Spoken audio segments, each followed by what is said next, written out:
Assalamualaikum, sahabat ingat ngaji. Mari kita dengarkan ceramah Ustadz Felix Xiao. Wa idh qala, idh ini ada kata-kata idh.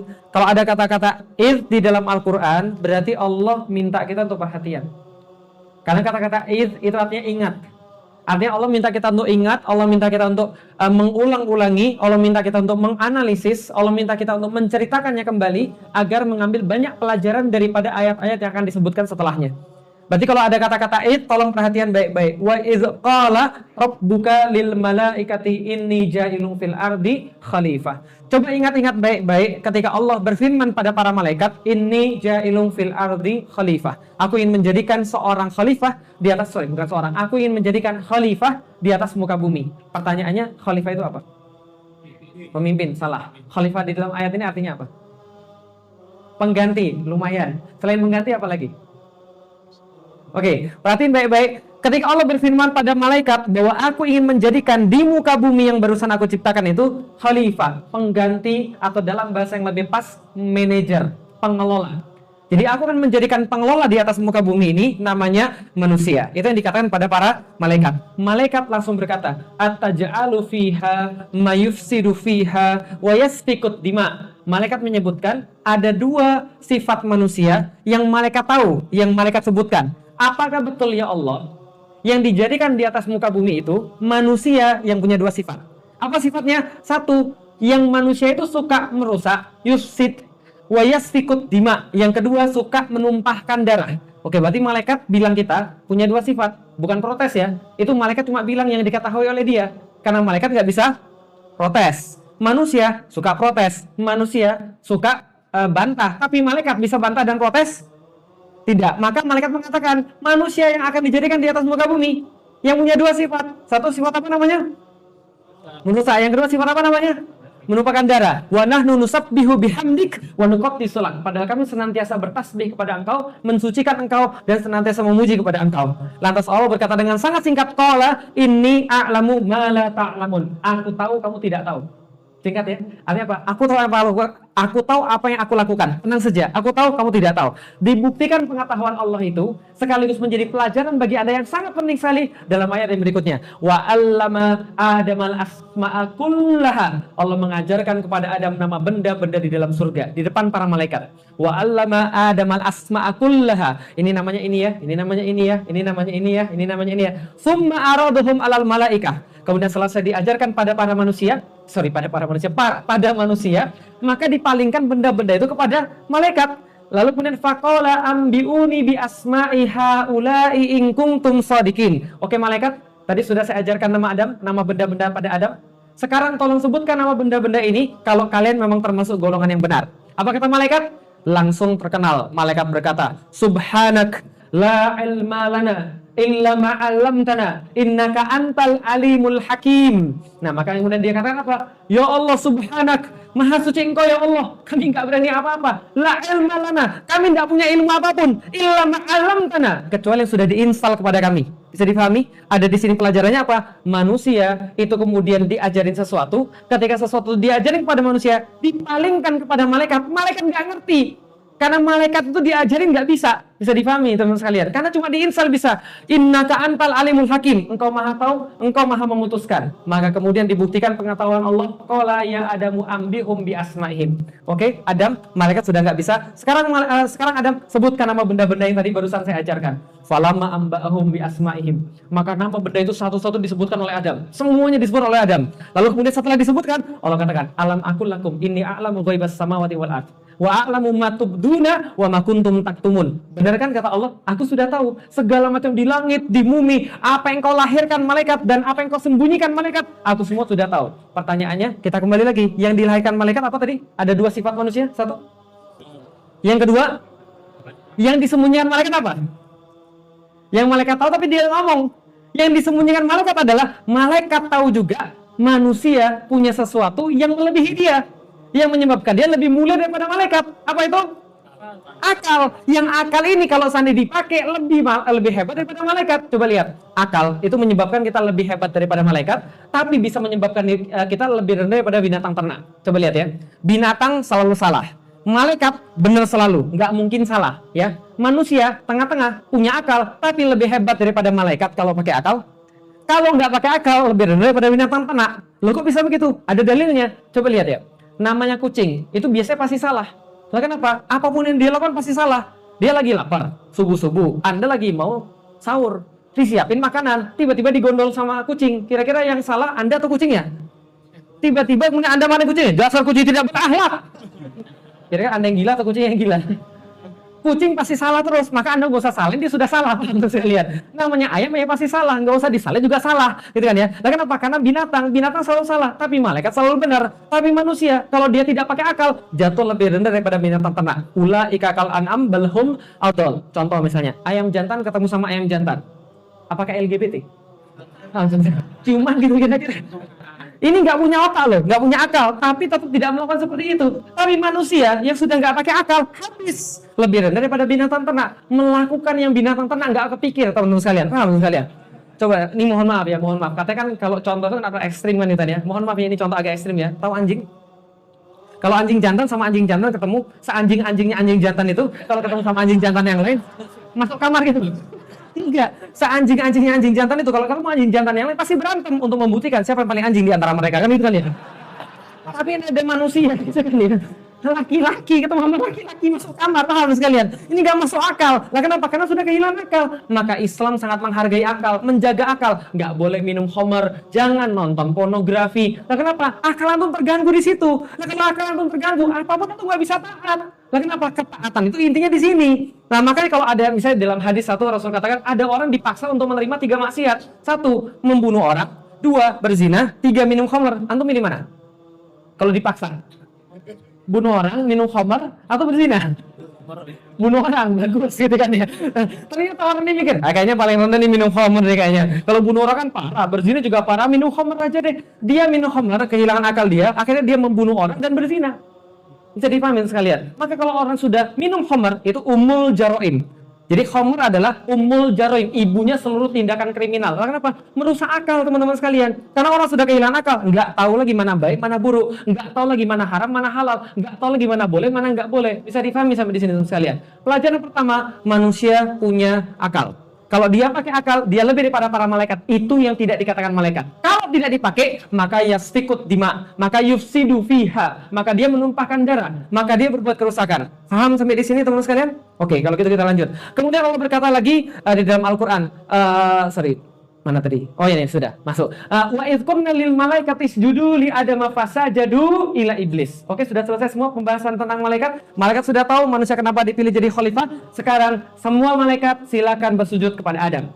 Wa idz qulna lil malaikati isjudu li adama fasajadu illa iblis. Maka semua malaikat bersujud kecuali iblis. Pertanyaannya, iblis malaikat atau bukan? Yang bilang malaikat. Yang bilang bukan. Ya absen. Nah itulah orang Indonesia gitu ya. Antum tuh nggak jelas semuanya apa gitu kan ya. Oke. Iblis malaikat atau bukan? Malaikat atau bukan? Oke, yang bilang malaikat. Dalilnya apa? Hati-hati loh. Kalau antum ngomong nggak pakai dalil itu wahyu atau nafsu? Nafsu. Kalau misalnya pakai kalau wahyu pasti pakai dalil. Oke, yang bilang bukan malaikat, dalilnya apa? Ayo loh, kan ya. Oke, iblis malaikat itu bukan? Iblis bukan malaikat. Ya jelas ya, iblis bukan malaikat. Jadi yang bilang malaikat tolong dikoreksi. Apa dalilnya? Jelas di dalam surat Al-A'raf Allah katakan wa kana minal jin. Maka iblis itu adalah bagian daripada jin. Maka jin bukan malaikat karena malaikat itu dibuat dari nur, sedangkan jin dibuat daripada api. Khalaqtahu min tin wa khalaqtani min nar. Aku dari api, dia dari tanah, katanya iblis kan begitu kan ya. Jin kan begitu. Jin dibuat dari api, sedangkan manusia dari tanah, sedangkan malaikat daripada cahaya. Jelas bukan malaikat. Lah kenapa bukan malaikat? Ini dalilnya gimana, Sat? Coba lihat. Seluruh malaikat diperintahkan untuk bersujud kepada Adam. Maka semua malaikat bersujud, berarti semua malaikat sudah bersujud. Selesai sampai di sini. Illa iblis, kecuali iblis dia nggak mau. Lah kenapa iblis nggak mau? Karena iblis punya akal. Karena iblis itu jin. Jin itu dikasih akal sama kayak manusia. Maka dia tidak mau. Kenapa? Aba wastakbar. Ada 2 dosa yang menghalangi seseorang daripada hidayah Allah yang paling sering. Yang pertama, aba. Yang kedua, wastakbar. Jadi hati-hati, kalau ada orang punya penyakit 2 ini, itu terhalang daripada hidayah Allah. Aba itu apa? Dalam bahasa Indonesia, aba dalam bahasa Arab diterjemahkan dalam bahasa Indonesia abai. Dalam bahasa Inggris ignorance, nggak peduli. Lu gue. Dosa gue yang urus. Kenapa lu yang repot? Duit gue. Maksiat gue. Kenapa lu yang repot? Gue masuk neraka juga nggak ngajakin lu. Paham dong sekalian? Ini adalah orang-orang abai. Wastakbar. Apa itu wastakbar? Rasul katakan al-kibru batral haq wal gomtun nas. Al-kibru yang namanya sombong adalah batral haq, menolak kebenaran, yaitu Al-Quran dan As-Sunnah. Disebutkan Al-Quran, ngamuk. Sebutkan As-Sunnah, ngamuk. Ada nggak orang kayak gitu? Nah itu batral haq. Wal gomtun nas, dan meremehkan manusia yang membawanya. Dan hati-hati, yang namanya kiber ini bisa mewujud dalam hati manusia, bahkan sekecil biji zarah. Contoh misalnya, pulang dari sini pengajian, alhamdulillah ya, kita baru datang ke pengajian, masya Allah keren banget pengajiannya. Masa tapi itu tetangga itu loh dekat masjid nggak mau datang pengajian. Hati-hati, Anda udah merasa lebih baik daripada orang lain gitu kan ya. Hati-hati betul. Anak khairu minhu, hati-hati. Ini adalah kemudian wastakbar wa kana minal kafirin, maka dia termasuk golongan yang ingkar. Syaitan dan pengikutnya, iblis dan pengikutnya daripada golongan syaitan. Nggak mau mereka sujud pada Adam, maka kemudian Allah katakan, ya sudah, wa kunna ya Adam uskun anta wa zaujukal jannah. Mulai mirip ceritanya? Mulai mirip cerita kayak yang tadi. Wahai Adam, tinggalilah olehmu dan juga istrimu ke dalam surga ini. Wa kulla minha ragadan haitsu syi'tum. Makanlah apapun, yang manapun, temu dimanapun, sebanyak apapun, makan silakan. Wala taqraba hadhihi syajarah. Tapi tolong jangan deketi pohon yang ini. Nama pohonnya apa? Oh, yakin? Dalilnya apa? Ayo. Pohon apa namanya? Huldi, pengetahuan. Nah, ini udah salah lagi, mencampur aduk kan ini. Pohonnya apa? Namanya pohonnya apa? Huldi, salah. Nama pohonnya apa? Huldi, salah. Oh betul, namanya pohon ini. Lah kenapa nggak percaya? Tuh lihat tuh. Wala taqraba hadhi syajarah. Jangan dekati pohon ini. Dalam bahasa Arab pohon hadhi, jelas.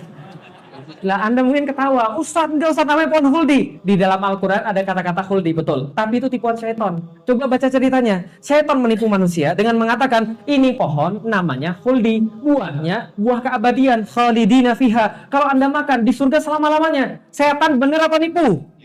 Nipu. Setan tuh nggak mungkin benar. Maka huldi itu adalah tipuan syaitan. Sedangkan Allah sama sekali tidak merinci nama pohonnya apa. Pentingnya apa? Ini pentingnya teman sekalian. Saya ketika baca hadhihi itu, saya ketawa-ketawa. Masya Allah, bagus sekali lah. Kenapa? Coba lihat di agama sebelah tadi. Ada 2 pohon yang spesial. 1 pohon? 2 pohon? Kalau makan pohon pengetahuan, nanti kamu bakal mati. Nanti kalau makan pohon pengetahuan, kamu punya pengetahuan yang banyak, tapi kamu bakal mati. Ini pohon kehidupan. Kalau makan, nanti akan abadi selama-lamanya. Oke, coba lihat gini. Di sebelah, di sini ada lubang. Terus di bawah ada tulisan, jangan diintip. Kira-kira gimana? Penasaran nih ada. Semua pintu di sini boleh Anda masuk, kecuali pintu yang ini. Kenapa? Di belakangnya ada sesuatu yang sangat berharga yang tidak boleh didekati oleh siapapun. Jangan dekat-dekat pada pintu ini. Penasaran atau tidak? Penasaran? Sama. Ketika pohonnya dirinci, manusia penasaran, paham teman sekalian. Tapi ketika pohonnya tidak dirinci oleh Allah, ada maksud di situ. Apa maksudnya? Bro, pohonnya nggak penting. Nah maksudnya, jangan dekati pohon ini. Ini juga penting. Jelas ya? Pohonnya nggak dijelasin khasiatnya apa, nggak dikasih tahu apa pohonnya, nama juga nggak dikasih tahu. Lah kenapa? Supaya Anda tahu pohonnya nggak penting. Yang penting adalah apa? Allah yang ngasih perintah. Wala taqraba hadhihi syajarah. Jangan dekati pohon ini. Kalau kamu dekati, kamu maksiatnya sama aku, bukan pada pohonnya. Bisa dipahami sekalian. Masya Allah, ketinggian bahasa Al-Quran. Hadhihi doang, nggak ada yang batil di dalam Al-Quran. Mari coba kita lihat. Fatakuna minaz zalimin. Kalau kamu dekati, kamu zalim pada Allah. Sudah jelas ya? Jelas. Oh sudah. Terus kemudian apa terjadi? Fa'azzalahuma syaitanu anha. Nah, maka syaitan menggelincirkan manusia fa'akhrajahuma mimma kana fi. Allah berkata, syaitan mengeluarkan manusia dari dalam ketaatan pada Allah Subhanahu wa taala. Allah berkata, "Wa qulna bitu ba'dukum li ba'din adu." Ya sudah keluarlah kalian. Sebagian jadi musuh sebagian yang lain. Pertanyaannya, diusir atau tidak? Diusir atau tidak? Yang bilang diusir. Yang bilang tidak. Nah, selamat orang Indonesia absen. Diusir atau tidak? Saya tuh 15 tahun masuk Islam ya. Saya tuh masih bingung sampai sekarang. Anda tuh dapat dari mana ide diusir? Lah kenapa? Karena ide diusir itu ide di dalam agama saya sebelumnya. Paham sekalian? Manusia diusir dari surga. Kenapa? Manusia berbuat dosa. Tuhannya belum memaafkan. Karena dia diusir, masuk ke dunia, mengalami hukuman sampai mati lagi balik kepada Tuhan. Paham seperti yang saya jelasin tadi? Tapi di dalam Al-Quran nggak ada sama sekali kata-kata usiran. Lah, antum dapat dari mana diusir? Ihbitu di dalam bahasa Al-Quran Anda baca di dalam terjemahan bahasa Indonesia, artinya keluarlah. Tapi bukan keluarlah diusir. Karena ihbitu itu di dalam bahasa Arab lebih cocok kepada berbeda dunia. Pindah dunia. Contoh, ihbitu di dalam bahasa Arab sekarang itu dipakai ke diving, snorkeling, nyelam. Jadi ketika orang nyelam pindah dunia kan ya, dari mana? Darat ke laut. Nah, maka ketika itu ihbitu, snorkeling, nyelam gitu kan, itu berpindah dunia. Nah, kalau dalam bahasa Arab Allah ngusir, kalimatnya bukan ihbitu. Katanya bukan ihbitu, tapi kata-kata ukhruju. Keluar, ukhruju, keluar kalian semua. Tapi di dalam bahasa Arab bukan ukhruju yang dipakai, tapi yang dipakai adalah ihbitu. Artinya keluarlah kalian semua daripada surga pindah ke dunia, dari surga pindah alam ke dunia. Walakum fil ardi, dan di dalam dunia bagi Anda mustaqarru wa mataun ilahin. Ada tempat kediaman dan ada kemudian kesenangan sampai waktu yang ditentukan. Diusir atau tidak? Oke, nanti kita lihat diusir atau tidak ya. Oke, kalau gitu kita lanjut lagi. Fatalaqa Adam mirab bihi kalimatin fataba alaih. Maka Adam segera menghambur pada Allah. Langsung merasa kemudian dia dosa, dia salah, langsung menghambur pada Allah. Fatalaqa Adam mirab bihi kalimatin. Dia berbicara pada Tuhannya. Kemudian dengan beberapa kalimat, apa kalimatnya? Dalam surat Al-A'raf, Rabbana zalamna anfusana fa ilam taghfir lana wa ilam taghfir lana wa tarhamna lanakunanna minal khasirin. Pelajaran yang berarti lagi. Apa yang pelajaran yang bisa kita ambil? Ya Allah, Adam langsung ngaku. Adam langsung bilang pada Allah, ya Allah, salah saya. Saya yang punya dosa, saya yang zolim, bukan engkau yang salah. Engkau sudah kasih tahu ini nggak boleh. Aku salah ya Allah, ampuni ya Allah. Kalau tidak diampuni kepada siapa lagi? Ngaku atau ngeles? Ngaku atau ngeles? Paham ya? Hal terbaik yang Anda bisa lakukan ketika Anda berbuat salah adalah ngaku. Perhatiin baik-baik, ini pelajaran daripada Al-Quran. Ngaku, jangan ngeles. Karena kalau ngeles, nggak ambil pelajaran. Kalau ngeles nggak ambil pelajaran, nggak nyari solusi. Tapi kalau ngaku, Anda akan berpikir gimana cari solusi. Kenapa telat? Sudah takdirnya saya telat hari ini. Ngaku ngeles. Ngeles. Kalau Anda bilang, ya Allah, saya ngaku. Maaf, kenapa telat hari ini? Iya, saya telat ini adalah kesalahan saya karena saya berangkatnya jam 8, padahal saya masuk jam 9. Anda mikir, gimana caranya supaya masuk jam 9 nggak telat? Berarti harus berangkat jam 7. Kalau jam 7 masih telat juga? Jam 6. Kalau jam 6 masih telat juga? Nginep. Paham sekalian. Tapi kalau Anda kemudian ngeles, Anda nggak ngambil pelajaran. Lalu kenapa? Itu salahnya orang lain, bukan salahnya saya. Kamu sekalian, luar biasa. Ketika Adam ngaku, inna fataba alaih, innahu huwa tawwabur rahim. Bagi orang-orang yang mengaku terjadi keajaiban. Apa keajaibannya? Fataba alaih. Ya sudah selesai ya, dari nol lagi ya. Tapi tidak ada dari nol. Innahu huwa tawwabur rahim. Bagi orang-orang yang ngaku, Allah tambahkan selain taubah, rahmah. Innahu huwa tawwabur rahim. Sudah dikasih ampunan, dikasih bonus rahmah. Apa itu rahmah? Ulama berkata, rahmah adalah kemampuan manusia tidak mengulangi kesalahannya yang kemarin. Kemampuan manusia untuk tetap istiqomah di atas jalannya Allah, di atas jalan ketaatan. Ketika itu Allah mencukupkan kehidupan dia di dunia, memberikan dia keberkahan, merasakan manisnya dalam ibadah yang tidak pernah dia rasakan. Itu rahmahnya Allah yang Allah berikan pada orang-orang yang ngaku. Maka wajar ya teman sekalian ya. Coba kita lihat. Nabi-nabi mencontohkan ini semua. Adam salah, ngaku. Urusannya selesai, dikasih rahmah. Yunus salah, ngaku. Dikasih rahmah. Yunus tahu? Kenal Nabi Yunus? Nah, kenalnya di mana? Hebat kan bisa kenal. Nabi Yunus itu putus asa sama kaumnya. Ketika putus asa sama kaumnya, pergi ke lautan. Dia pikir urusannya sudah selesai. Dia pikir ketika menjauhi masalah, urusannya selesai. Ternyata tambah masalah. Ya, tambah masalahnya. Sampai ke tengah-tengah lautan, diundi. Ternyata dia diceburin di dalam lautan. Kan gitu kan ya? Antum pernah ke lautan? Mana ke lautan? Saya sarankan kalau antum mau nguji keimanan antum, ya, antum coba pergi ke laut tapi agak tengah-tengah dikit, dan ya, setengah jam itu dari pantai ya, naik speedboat ya, nah ke tengah dikit, dan pas bulan-bulan Januari Februari, nah itu nanti antum akan merasa keimanan tuh kayak apa gitu di ujinya. Nah jadi itu di tengah-tengah lautan, malam-malam diceburkan ke dalam lautan, gelapnya luar biasa, kegelapan malam diliputi kegelapan lautan lagi, dimakan lagi sama paus. Secara logika selamat atau tidak? Secara logis selamat atau tidak? Andai antum kuat gitu kan ya, bisa menghajar pausnya, belah misalnya, antum tetap di lautan, gitu kan ya. Kalau antum bisa kemudian naik ke atas darat, nyembul ke atas, mati juga. Antum tahu nggak? Orang mati di lautan itu bukan karena nggak bisa berenang. Bisa dipahami itu sekalian. Capek berenangnya sekalian, dan nggak bisa minum dan sebagainya. Dia juga nggak ada harapan. Di tengah-tengah nggak ada harapan. Apa yang dia doa di dalam perut paus itu? Subhanak, La ilaha illa anta subhanaka inni kuntu minaz zalimin. Ya Allah, aku tidak bergeser tauhidku ya Allah. Tetap Engkau yang nomor satu ya Allah. Tauhidku masih ya Allah. La ilaha illa anta subhanak. Maha suci Engkau, ini kuntu minaz zalimin. Aku yang salah. Ketika dia ngapa apa terjadi? Allah keluarkan dia dari mulut paus. Gak main dikeluarkan saja. Pausnya kemudian ke pinggir lautan, ke pinggir pantai, dibukakan kemudian mulutnya. Nabi Yunus keluar dari situ, lapar karena sudah lama di dalam perut paus. Langsung dikasih Allah yaktin, makanan kemudian menyehatkan tubuhnya, memberikan semangat, memulihkan kemudian jiwanya. Kemudian ketemu penduduk-penduduk yang kaumnya itu sudah beriman. Masya Allah tuh. Kalau ngaku, masalahnya itu tidak mengaku itu. Jangan nyalahin yang lain, nyalahin lagi yang lain. Pelajarannya, kalau ngaku Allah kasih apa? Tawwabur Rahim. Taubat dan juga rahmah, kasih sayang Allah pada dia. Tapi Allah kata lagi, qulna bitu minha jami'ah. Ya sudah ya, sekarang keluar ya. Sekarang sudah keluar ya dari surga ya. Loh kok masih diusir? Tadi kan kata sudah dimaafin, sudah dikasih rahmah, tapi kok malah diusir? Diusir atau tidak? Tidak atau diusir? Apa dalilnya tidak diusir? Apa dalilnya tidak diusir? Oke, masih ingat tadi yang saya minta untuk ingat-ingat di awal tadi? Sorry, masih ingat tadi yang saya minta untuk ingat-ingat di awal tadi? Apa ayatnya? Wa id tadi itu loh. Wa id qala lil malaikati inni ja'ilun fil ardi khalifah. Aku ingin menjadikan manusia sebagai khalifah di mana? Di bumi. Itu dalilnya. Allah nggak pernah salah rencana. Dari awal Allah tuh pengen ada di sini. Lah ngapain di surga? Belajar bro. Apa pelajarannya? Satu, pelajarannya adalah Anda bakal buat rusak, Anda bakal menumpahkan darah kalau tidak pakai akal. Tapi kalau Anda pakai akal, Anda lebih mulia daripada para malaikat, bisa mengemban semua ini. Yang kedua, kalau Anda punya salah dan Anda pasti punya salah, mohon ampun pada Allah. Allah kasih taubat, Allah kasih rahmat. Pelajaran yang ketiga, nih pelajarannya. Qul nahbitu minha jami'a fa imma ya'tiyannakum minni huda. Jadi gini ceritanya. Siapa yang pindahan ke Jakarta?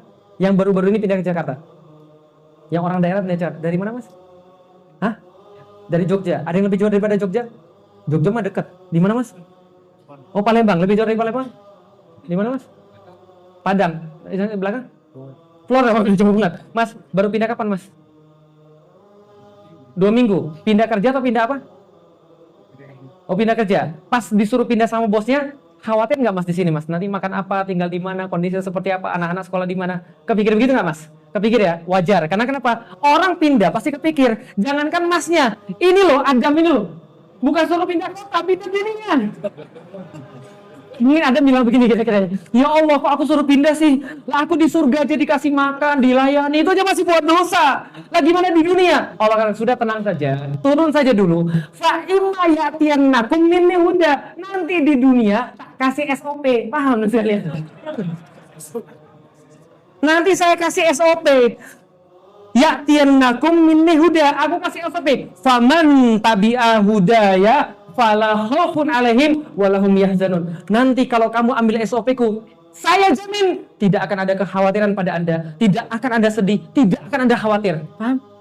Jelas sampai di sini? Hidupmu bahagia terus kalau Anda mau ambil SOP. Nanti saya kasih tahu kamu tinggalnya di mana. Nanti saya kasih tahu kalau mau pilih pasangan, pilih yang kayak gimana, prosesnya seperti apa, nanti pernikahannya kayak gimana, orang tuanya detailnya seperti apa, nanti kalau punya anak doanya seperti apa, kalau belum punya anak doanya seperti apa, nanti kalau punya anak bandel nanti seperti apa menanganinya, kalau anak yang nggak benar seperti apa menanganinya. Semuanya ada SOP-nya. Kalau Anda punya usaha gimana caranya, kalau rugi gimana caranya, kalau untung gimana caranya, usaha apa yang boleh, usaha apa yang nggak boleh, kalau cari pemimpin yang gimana, semua ada SOP-nya. Kalau Anda ambil, Anda luar biasa. Tapi kalau Anda tidak ambil, nih coba kita lihat sekalian. Qala bitu minha jami'a dalam surat yang lain, surat Thaha. Qala bitu minha jami'a ba'dukum li ba'din adu fa imma ya'tiyannakum minni huda faman ittaba'a hudaya fala yadillu wa la yashqa. Ayatnya hampir sama tapi ujungnya berbeda. Kalau Anda kemudian mengambil petunjukku Al-Qur'an, maka Anda tidak akan sesat dan Anda tidak akan sengsara. Sesat di dunia, tidak akan sesat di dunia, tidak akan sengsara di akhirat. Tapi lanjutannya coba kita lihat teman-teman sekalian. Wa man arada an dzikri fa innalahu ma'isyatan dongka. Bagi yang menolak ayat-ayatku, tadi kalau yang enggak menolak, yang mengambil itu. Tapi kalau yang menolak, nih, fa innalahu ma'isyatan dongka. Apa itu ma'isyatan dongka? Penghidupan dunia yang sempit.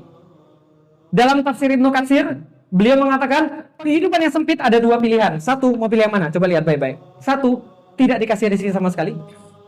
2, dikasih rezeki tapi tidak bisa dinikmati. Mau pilih mana? Oh, mau diulang? Oke, ulang ya. 1, tidak dikasih rezeki sama sekali. 2, dikasih rezeki tapi tidak bisa dinikmati. Mau pilih mana? Oh, penjelasan dulu. Oh, boleh. Tidak dikasih rezeki sama sekali. Tahu orang insomnia? Nggak bisa tidur sama sekali? Tahu menderitanya kayak apa? Pernah 1 hari nggak bisa tidur? Tahu menderita kayak apa? Ini orang berhari-hari nggak bisa tidur kecuali pakai obat. Itu menderitanya luar biasa. Mau tidur tapi nggak bisa. Jadi bersyukurlah Anda yang ketika nempel molor. Alhamdulillah. Itu barokah itu.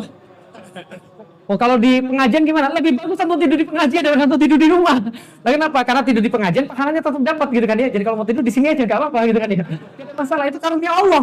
Insomnia nggak dikasih rezeki tidur oleh Allah. Ada lagi dikasih rezeki tapi tidak bisa dinikmati. Dia bisa tidur tapi nggak nyenyak. Dia punya istri tapi istrinya bandel. Dia punya istri tapi istrinya ujian bagi dia. Dia punya anak tapi anaknya tuh ujian dan fitnah bagi dia. Mikirin anaknya terus. Masya Allah, kemarin itu saya baru kemudian ada orang datang diskusi sama seorang ustadz gitu kan. Saya di sebelah ustadz tadi, dia curhat. Orangnya kaya luar biasa, berkecukupan, nggak kurang apapun. Anaknya mau mobil, dia beliin mobil. Anaknya mau apa, dia beliin apa. Tapi dia curhat sampai nangis. Lah kenapa? Anak ini gimana caranya? Nggak mau sholat ustadz, nggak mau sholat sampai umur segini. Nangis luar biasa. Lah kenapa? Dia merasa ujian bagi dia. Ternyata harta tidak memberikan kebahagiaan. Anaknya begitu. Bisa dipahami untuk sekalian. Dikasih rezeki tapi tidak bisa dinikmati. Ada yang begitu. Mau pilih mana? Yang nggak ada rezeki sama sekali? Atau dikasih rezeki tapi tidak bisa dinikmati? Pilih mana kira-kira? Kalau Anda pilih berarti Anda sudah teracuni oleh pemikiran sekuler. Paham sekalian? Pemikiran liberalis. Lah kenapa? Orang liberalis itu punya sebuah formula maksiat maksa. Paham sekalian? Tahu maksiat maksa? Contoh begini. Pilih mana? Kafir, jujur, atau muslim korup? Paham sekalian? Maksiat memaksa ya. Lebih bagus mana? Zina sekali atau zina 3 kali? Gimana? Maksiat memaksa, nggak usah dipilih. Maka ini bagi orang-orang yang kemudian tidak menaati syariat Allah, Al-Quran. Dan tidak hanya itu, yang lebih ngeri yang selanjutnya, wa nasyuruhu yaumal qiyamati a'ma. Itu yang paling mengerikan. Nah, kenapa? Di dunia nggak dapat rezeki. Di dunia itu kemudian susah. Nggak lebih mengerikan. Nah, kenapa? Ibu-ibu ingat baik-baik, bapak-bapak ingat baik-baik. Sengsara di dunia ada batasnya. Di dunia itu nggak ada yang abadi. Sengsara ya ada batasnya. Nikmat ya ada batasnya, dan nggak ada batasnya. Gitu, semua ada batasnya. Termasuk kemudian sengsara di dunia selesai kalau sudah mati. Tapi kalau sengsara di akhirat, masya Allah. Tahu ibu-ibu sekalian, bapak-bapak sekalian, apa ayat yang favorit saya baca kalau saya lagi kesel banget? Kalau saya lagi nggak menemukan, contohnya dizolimi ya, terus kemudian kita nggak punya kekuatan untuk membalas. Kita nggak punya kemudian kita nggak punya upaya kemudian untuk bisa melakukan sesuatu. Ayat favorit saya adalah Maliki Yaumiddin. Tahu kenapa? Anda bisa jadi Anda punya backing di dunia, Anda bisa jadi punya duit di dunia, Anda bisa jadi punya kekuasaan di dunia, Anda bisa jadi berbuat apa di dunia. Tapi nanti di akhirat nanti Anda nggak punya siapapun, karena di hari itu yang punya hanya Allah. Jadi faham sekali, pada hari itu Anda nggak bisa berlindung dari balik siapapun. Allah mengadili dengan yang paling baik. Maliki Yaumiddin. Mendadak saya senang banget itu kan. Nah, kenapa? Karena mikirin Maliki Yaumiddin itu. Tapi coba kita lihat Maliki Yaumiddin. Ketika di hari itu ada orang buta. Bisa difahami? Orang yang melihat saja di hari itu stres. Lah kenapa? Anak lari daripada ibunya. Lah kenapa? Dia takut ibunya minta pahala pada dia. Di hari kiamat seorang ibu lihat anaknya kabur. Lah kenapa? Ibunya takut bahwa anak-anaknya meminta pertanggungjawaban atas amanah-amanah ibunya yang belum terselesaikan pada anaknya. Orang kemudian punya keluarga, kabur satu sama lain. Takut masing-masing, gak mau ketemu satu sama lain. Telanjang, gak peduli. Lah kenapa? Saking sibuknya pada zaman itu, orang-orang berpecah belah, gak ada yang mau kenal satu sama lain. Di hari itu ada orang buta, kebayang gak? Kebayang di hari itu ada orang buta? Maka Allah katakan dalam surat berikutnya, percakapan orang buta dengan Allah. Bagaimana percakapannya? Qala Rabbi lima hasyartani a'ma wa qad kuntu basira. Ya Allah, kenapa engkau kumpulkan saya sekarang dalam keadaan buta? Kenapa butanya sekarang ya Allah? Di dunia kami bisa melihat. Dan kalau seandainya di dunia kami buta, kami masih bisa melihat dengan cara lain. Ada orang yang bantuin kami, ada orang yang kemudian memberi kami jalan. Tapi di akhirat buta, siapa yang bantu? Allah katakan, kenapa mereka kemudian dikumpulkan dalam keadaan buta? Kadzalika atatka ayatuna fanasitaha fakadzalika al-yauma tunsa. Begitulah kalian. Kalian tahu nggak? Di dunia ketika Anda masih punya mata, Anda masih punya telinga, Anda masih punya kemudian lidah, Anda masih punya kekuatan untuk mengamalkan ayat-ayat itu. Datang ayat itu kepada Anda semua baca dan Anda semua melupakan itu. Maka hari ini kalian dilupakan seperti itu. Itu Allah yang ngomong. Nah kalau manusia ngomong biasa-biasa, itu Allah yang ngomong. Bisa dipahami sekalian. Coba lihat, makanya kalau hidup Anda di dunia sekarang, banyak kemudian kesulitan, banyak kemudian masalah, Anda kemudian merasa berat banget di dunia. Jangan-jangan Anda ini kekeh berbuat dosa. Paham maksudnya? Anda itu mati-matian tetap dalam keadaan dosa itu. Sehingga Allah itu kemudian mencabut rasa bahagia itu dari Anda. Karena kalau orang itu taat pada Allah, Allah senantiasa memberikan rasa bahagia. Bahkan kesulitannya jadi bahagia. Bisa difahami teman-teman sekalian. Orang berada di jalan dakwah, kesulitan di jalan dakwah itu maknanya nikmatnya luar biasa. Orang yang kemudian kesulitan, kemudian di jalan Allah, itu nikmatnya luar biasa. Tapi kalau Anda kemudian melakukan maksiat, lantas kemudian Anda sulit, itulah yang kemudian menyebabkan Anda sulit, karena ada maksiat. Ada yang bilang, ya Ustaz, saya maksiat tapi saya biasa-biasa aja, saya tetap hidup saya bahagia. Itu yang paling parah, paham teman sekalian? Paham ya? Siksaan yang paling parah pada seorang manusia bukan ketika Allah menegur dia dengan ujian-ujian yang menurut dia susah, tapi Allah memberikan dia kebaikan terus menurut dia, dalam tanda kutip dia dikaruniakan terus kebaikan, dibuka pintu-pintu dunia pada dia sampai dia melupakan bahwa taat pada Allah itu rasanya gimana, rasanya seperti apa. Allah menenggelamkan dia dalam kemaksiatan sehingga dia tidak merasa bahwa itu adalah sebuah maksiat. Paham teman-teman sekalian? Nanti kata Allah, baghtatan, balasannya akan tiba-tiba dan sekaligus. Jadi hati-hati betul. Lah kenapa? Karena seperti itu tadi. Orang menikah kepada maksiat, padahal kemudian dia kemudian merasa sengsara. Jangan-jangan dia nggak mau lepas daripada maksiat. Contoh begini kira-kira. Nih, ini contohnya. Yang belum nikah angkat tangan. Oke, pertanyaannya mau nikah? Yakin?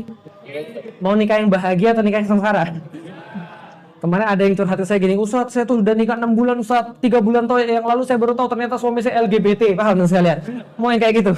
Oke, saya tanya, tolong diem dulu ya, saya mau tanya sama yang sono ya. Ini tentang taat pasti bahagia, maksiat pasti sengsara. Mbak mau cowok yang baik atau yang jahat? Tolong agak keras dikit biar ini mendengar. Yang baik atau yang jahat? Yang soleh atau yang salah? Yang taat atau yang bejat? Yang pintar baca Quran mau? Yang bisa membimbing istrinya mau? Yang main gampar mau? Yang selingkuh mau? Pertanyaan saya, yang selingkuh banyak nggak? Berapa persen? Kira-kira aja berapa persen? Berapa persen? Berapa? 100! Kelakuan Anda ini. 100%. Ada sebuah penelitiannya begini. Ini penelitian mahasiswa psikologi tahun 2012 kalau saya nggak salah. Penelitiannya sahih, penelitiannya metodenya benar, tapi judulnya agak bombastis supaya orang-orang perhatian. Judulnya agak bombastis. Perhatiin judulnya. Tentang laki-laki selingkuh. Berapa persen laki-laki selingkuh? Ternyata setelah diteliti, laki-laki yang selingkuh sebanyak 3 di antara 2 laki-laki selingkuh. Enggak kebalik.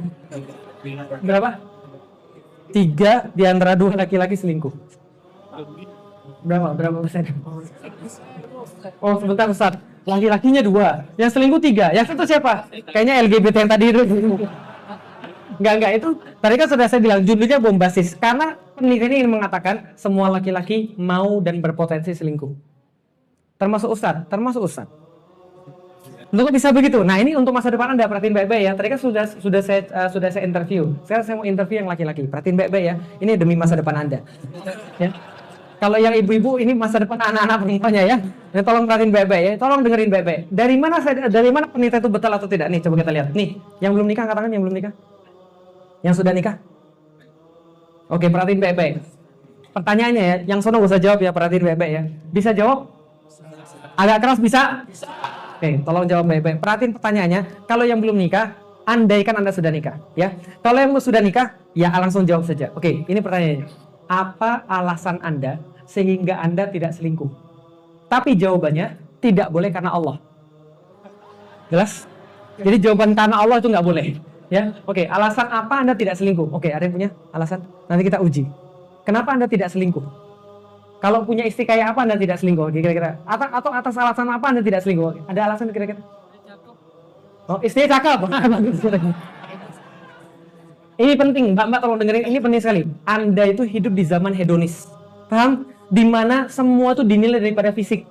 Ini masalah zaman sekarang ini. Zaman dulu tuh nggak semua dinilai dari fisik, tapi zaman sekarang semua dinilai dari fisik. Nggak percaya? Lihat Instagram saya. Lagi seru-seru, aksi bela Islam gitu kan ya. Di bawahnya komen, cek IG kami kakak, ada peninggi, emotif, pembesar. Nah, ya Allah, semua tuh diukur dari fisik semua itu tadi. Yang putih bagus, yang tinggi yang bagus, yang tiang sih yang besar yang bagus kan itu kan ya. Aduh, kadang-kadang saya tuh pikir, ini kok semuanya ke arah hedonis semua begitu. Teman-teman sekalian, akhirnya cewek-cewek merasa semuanya begitu. Seolah-olah yang namanya fisik itu segala-galanya. Saya kasih tahu mbak-mbak sekalian, kalau Anda sibuk dengan urusan fisik saja, saya nggak bilang fisik nggak penting. Fisik itu bisa memikat laki-laki, tapi tidak pernah akan mengikat. Catat baik-baik, tidak pernah akan mengikat. Kenapa? Karena kalau Anda cuma sibuk pada fisik Anda, kemudian memoles yang di luar saja, besok yang suka dari kalangan laki-laki, ada yang cuma melihat fisik Anda saja. Kalau laki-laki memilih Anda karena fisik saja, maka 3 hari setelah nikah, rumput tetangga lebih hijau. Betul begitu? Betul. Jelas ya? Kebuktikan ya? Paham ya? Kira-kira selesai ya? Oke. Batal kalau itu alasan apa lagi kira-kira selain cantik? Ada lagi yang lain selain cantik? Ngomong-ngomong, artis-artis lebih cantik atau tidak? Diselingkuhi atau tidak?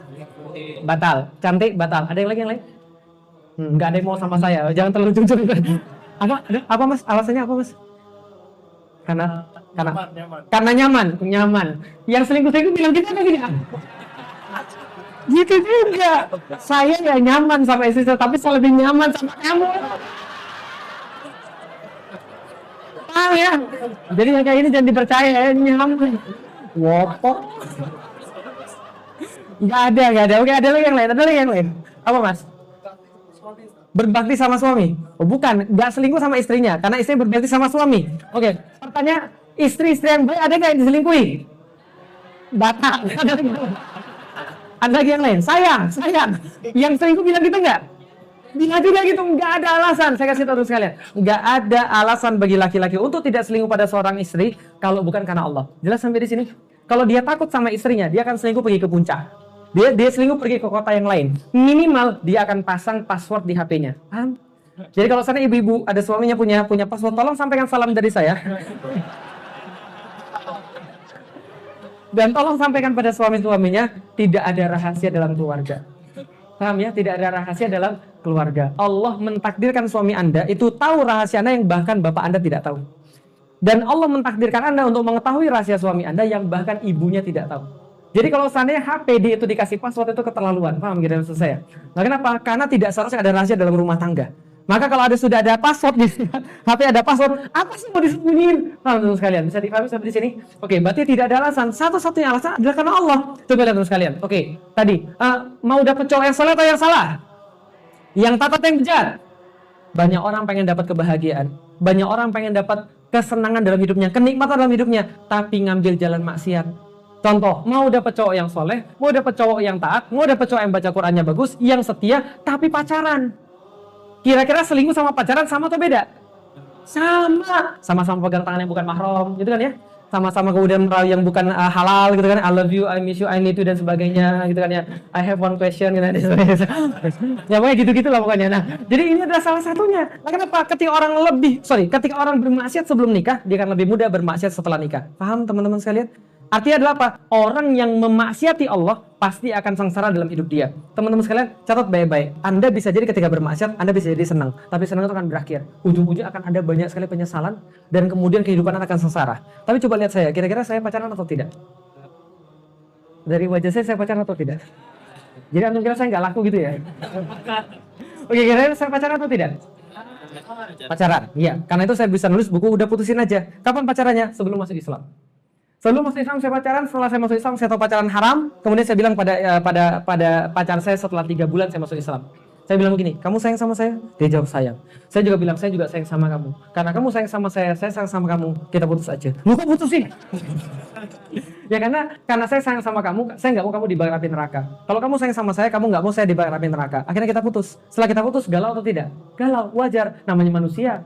Waiting tresno jalanan soko kuliner, paham? Sekarang sudah ganti, jangan protes. Sekarang zamannya kuliner gitu ya. Jadi munculnya cinta gara-gara sering makan bersama-sama gitu ya. Nah, karena kemudian sudah biasa gitu kan ya, sudah kulino gitu kan ya, maka kemudian ada rasa nggak enak, galau. Biasa ada yang nanyain lagi di mana, makan apa dan sebagainya. Jadi galau. Tapi kemudian ketika saya mempelajari Islam, cinta itu bisa diganti. Hukum pertama cinta, cinta tidak dapat diciptakan dan juga tidak dapat dimusnahkan. Paham? Yang kedua, hanya dapat berganti bentuk. Paham ya? Jelas ya? Setelah kemudian saya putus pacaran, saya kemudian belajar tentang Allah dan Rasul, gantilah cinta itu pada Allah dan Rasul, pada Al-Quran, pada hadis, pada dakwah dan sebagainya. Setelah 4 tahun saya mengkaji Islam, akhirnya saya sudah merasa siap untuk menikah. Saya bilang pada bapak saya, Pi, Felix mau menikah. Bapak saya bilang, sudah punya calon? Sudah. Saya tunjukin fotonya. Bapak saya bilang, sudah dilamar? Belum, nanti saya lamar kalau papi setuju. Sudah, oke. Akhirnya saya lamar. Saya bilang pada bapak ibunya, singkatnya begini, Pak, Bu, sekarang bapak ibu tugasnya sudah selesai. Sekarang giliran saya untuk menyebut tugas bapak ibu sekalian. Singkat cerita, karena saya ganteng saya diterima. Lalu kemudian bapak saya nanya, perlu berapa untuk walimahan? Saya bilang saya belum tanya, saya tanya dulu ya. Saya tanya, ibu perlu berapa untuk walimahan? Namanya orang Jawa kan pakewo gitu kan ya, unggah-ungguh, pakewo, toto kromo. Nggak usah, nggak apa-apa, biar kami aja menanggungnya gitu kan ya. Orang Jawa kan begitu kan ya, nggak enakan gitu kan ya. Keinjek, mohon maaf kaki saya keinjek gitu kan. Yuk kita makan, gak usah, saya masih kenyang gitu kan ya. Ya nggak apa-apa, Anda punya sifat begini di dunia nggak apa-apa, asal jangan dibawa ke akhirat, bahaya. Paham ya? Nanti kalau di akhirat bisa berbahaya orang Jawa. Orang Jawa silakan masuk surga, nggak usah, saya di luar saja.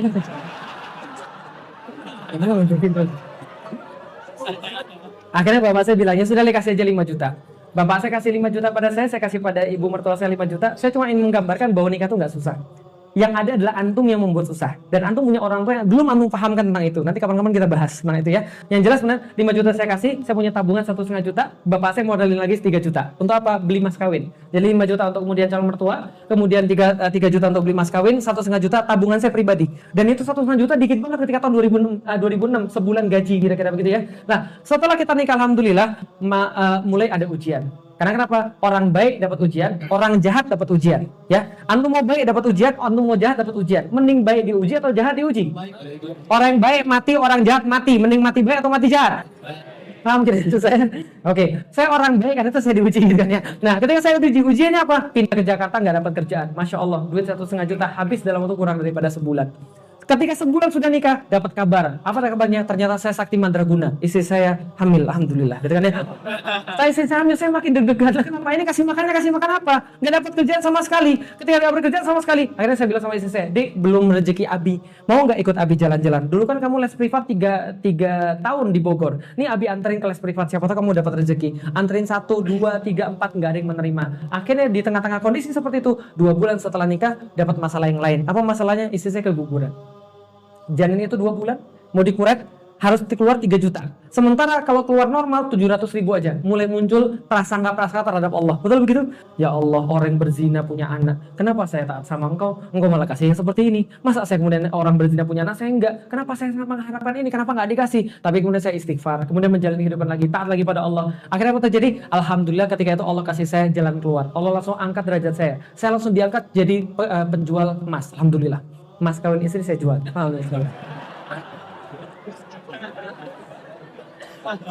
juta saya beliin gelang sama cincin.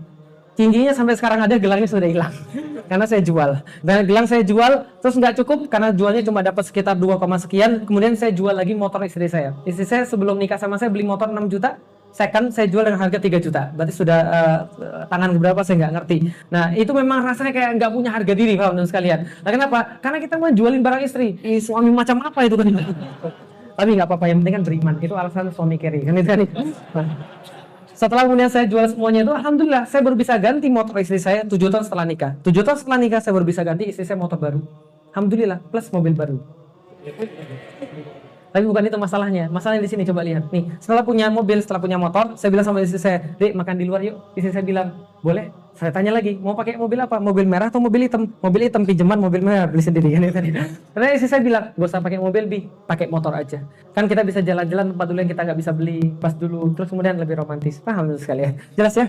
Anda berbuat baik, Anda taat pada Allah, bisa jadi sekarang susah, tapi ingat susah ada akhirnya. Nanti setelah akhirnya susah, akan ada kesempurnaan hidup, keindahan hidup yang Allah janjikan, dan itu pasti. Dan itu akan jadi cerita. Maka orang-orang yang taat pada Allah, dia sulitnya jadi cerita. Tapi kalau orang yang maksiat pada Allah, senengnya nyesel. Paham? Paham maksudnya? Ada nggak pernah orang cerita tentang kisah dulu bapak ibunya pacaran? Ada nggak?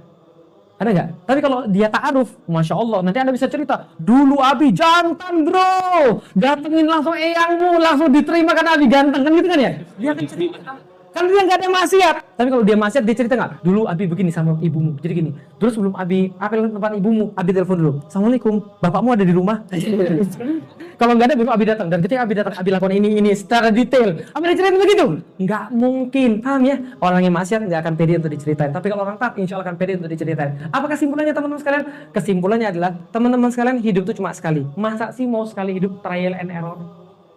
Jadi teman sekalian, trial and error. Kita nggak punya panduan sama sekali. Sementara Allah sudah tentuin panduan kepada kita. Yang pasti bahagia. Islam itu ilmu pasti. Kalau Anda melakukan ini, hasilnya ini. Anda melakukan ini, hasilnya ini. Anda melakukan ini, hasilnya ini. Pasti. Anda taat, mesti bahagia. Anda maksiat, mesti sengsara. Pasti. Ada orang pacaran. Apa hasil daripada pacaran? Sengsara. Coba lihat. Ada beberapa pilihan. Satu, diputusin. Dan diputusin dengan cara apapun, itu nggak enak. Gitu kan ya? Dan alasan yang paling sering adalah karena kamu terlalu baik bagi aku. Tetap aja nggak enak gitu kan? Yang kedua, Anda kemudian putus, kemudian nyambung sama yang lain, Anda nikah sama yang lain, tapi Anda dibayar oleh mantan-mantan yang lain, kan gitu kan ya? Yang ketiga, Anda jadian sama dia, tapi Anda jadian sama orang yang bermaksiat. Anda harus kemudian menanggung resiko bahwa dia bermaksiat setelah nikah, karena dia sudah bermaksiat sebelum nikah, dia sudah latihan sebelum itu. Yang keempat, cangkul masuk, paham teman sekalian? Oh nggak ngerti ya? Nggak pernah nonton TV? Yang kemarin itu loh ada cangkul masuk, paham teman sekalian? Tahu? Wah parah nih, nggak pernah nonton TV gitu ya. Jadi coba lihat aja, itu kenapa? Karena bermaksiat tadi, gitu ya. Maka maksiat pasti akan membawa pada maksiat yang lain. Jadi hati-hati, taat itu pasti bahagia, maksiat pasti sengsara. Maka kalau antum sekarang lagi merasa sulit, antum lagi merasa susah, sudah keluar daripada maksiatnya. Kalau antum nggak tahu maksiatnya di mana, belajar Islam. Kan antum kan pengen bahagia, itu doa antum. Ihdinas siratal mustaqim, siratal ladzina an'amta alaihim, ghairil maghdubi alaihim walad dolil. Dan di dalam Al-Quran semua pasti-pasti. Ada jalan-jalan orang bahagia yang diceritakan di dalam Al-Quran. Jalan-jalan yang sudah diceritakan, terus ciri-ciri apa? Kalau dia bahagia, dia pasti akan pengen balik lagi ke dunia untuk bawa orang-orang agar bahagia. Dia coba cerita-ceritanya. Dalam kisah Yunus, dalam surat Yunus ada kisah seorang pemuda yang berdakwah dengan dakwah Islam, diinjek-injek sampai mati sama kaumnya, sampai kemudian di sisi Allah dia dikaruniai oleh Allah ampunan, dikaruniai oleh Allah surga. Apa yang dia katakan? Ya Allah, aku pengen balik ke dunia, ngasih tahu semua yang injek-injek aku itu, kenapa aku dapat ampunan Allah dan aku dapat surganya Allah. Gitu kan ya? Karena dia pengen cerita pada orang lain. Tapi kalau orang dapat kemudian murkanya Allah, dia pengen balik lagi ke dunia untuk ngasih tahu pada orang, jangan tiru gerakan saya, jangan tiru perbuatan saya, nyesel saya. Paham tuh sekalian? Kalau aku bisa bersodakoh lebih banyak, aku akan bersodakoh. Hidup ya Allah, minta hidup sebentar lagi, keluarin semua sodakoh saya supaya aku jadi orang yang soleh. Gitu kan ya? Antum mau pilih yang mana? Ada jalan orang yang makhdub, ada jalan orang yang dolim, ada jalan orang yang diberikan nikmat oleh Allah. Semua sudah jelas di dalam Al-Quran. Pasti. Bisa dipahami? Terakhir, antum pernah pergi ke dokter? Ada yang dokter di sini? Ada yang dokter? Nggak ada. Yang pernah pergi ke dokter ada? Dokter ngasih antum resep? Antum banyak tanya dengan resepnya? Kenapa tuh nggak banyak tanya? Tapi kenapa ketika Allah kasih antum kemudian resep, antum tolak? Antum banyak tanya, antum ragukan. Padahal Allah sudah kasih tahu, ini yang terbaik. Jangan-jangan akidah antum pada dokter lebih bagus daripada akidah antum terhadap Allah. Wah, selesai. Tapi kita selesai, maka itulah kemudian ilmu itu membawa antum takut pada Allah. Maka ketika antum takut dengan Allah, apapun yang Allah perintah, antum akan ambil tanpa kemudian akan mikir lagi dengan akal. Kenapa? Akal sudah selesai membahas tentang Allah. Itu fungsi akal. Setelah akal membahas tentang Allah selesai, maka akal berganti peran memahami perintah Allah. Sami'na wa ata'na, bukan malah mengatasi syariat. Jelas sampai di sini? Jadi kadang-kadang ada orang nggak paham. Ada orang nggak paham bahwa akal itu kalau orang liberal kebalik. Untuk akidah dia ikut-ikutan, untuk syariat dia banyak tanya. Harusnya untuk akidah antum banyak tanya sehingga antum jadi benar akidahnya, tapi untuk syariat jangan banyak tanya. Sami'na wa ata'na. Lihat pada orang-orang yang banyak tanya seperti apa. Suruh sembelih kebu, malah kemudian nanya kebunya warna apa? Yang kayak gimana? Kakinya seperti apa? Warnanya kayak apa? Malah tambah susah. Coba kalau misalnya sembelih kebu, langsung sembelih, selesai urusan. Malah banyak tanya, malah tambah banyak benar persyaratan gitu kan ya. Maka kalau sudah diperintah Allah, sami'na wa ata'na. Jelas sampai di sini antara wahyu dan nafsu. Jadi jelas ya, kalau antum menggunakan wahyu, antum pasti bahagia. Kalau antum pakai nafsu, antum mesti sengsara. Nggak sekarang, besok. Nggak besok, lusa. Tapi mesti antum sengsara. Itu sudah jaminan Allah. Islam itu agama yang pasti. Kalau nggak pasti, hidup kita pasti susah. Terima kasih telah mendengarkan ceramah. Semoga bermanfaat. Amin.